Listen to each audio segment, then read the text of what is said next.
కర్మముందా రాతముందా? ఒక ఊరిలో రాము అనే బాలుడు ఉండేవాడు.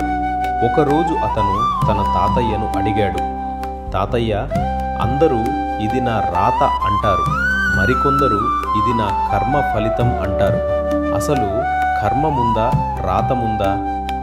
తాతయ్య చిరునవ్వు నవ్వి, నీకు ఒక కథ చెబుతాను, జాగ్రత్తగా విను అన్నాడు. ఒక రాజ్యంలో ఇద్దరు రైతులు ఉండేవారు. మొదటి రైతు పేరు ధర్మయ్య, రెండవ రైతు పేరు సోమయ్య.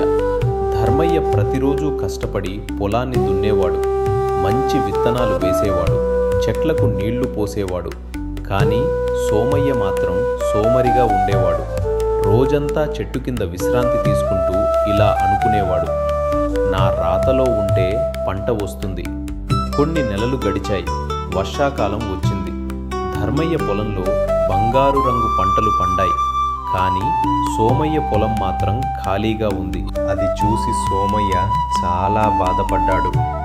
ఆకాశం వైపు చూస్తూ ఏడ్చాడు, దేవుడా, నా రాత ఇంత చెడ్డదా? అప్పుడు అక్కడికి ఒక మహాత్ముడు వచ్చాడు. ఎందుకు ఏడుస్తున్నావు అని అడిగాడు. సోమయ్య జరిగిన విషయమంతా చెప్పాడు. మహాత్ముడు చిరునవ్వు నవ్వి ఇలా అన్నాడు, నీ రాత చెడ్డది కాదు. నువ్వు విత్తనాలు వేయలేదు, నీళ్లు పోయలేదు, కష్టపడలేదు. అది నీ కర్మ. కర్మ లేకుండా ఫలితం ఎలా వస్తుంది? ఆ మాటలు విన్న సోమయ్యకు తన తప్పు అర్థమైంది.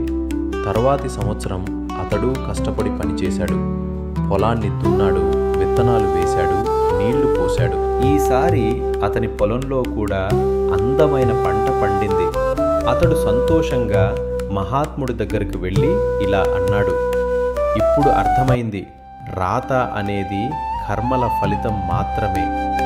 తాతయ్య కథ ముగించాడు. రాము మళ్ళీ అడిగాడు, అంటే కర్మే ముందా? తాతయ్య తల ఊపుతూ చెప్పాడు, అవును బాబు, నిన్న చేసిన కర్మ ఈరోజు రాత అవుతుంది. ఈరోజు చేసే కర్మ రేపటి రాత అవుతుంది. కానీ రాము ఇంకా ఆలోచిస్తూనే ఉన్నాడు. అతను మళ్ళీ అడిగాడు, సరే, రైతు కర్మ వల్ల పంట వచ్చింది అనుకుందాం. కానీ అతను అసలు రైతుగా ఎందుకు పుట్టాడు? కొనసాగుతుంది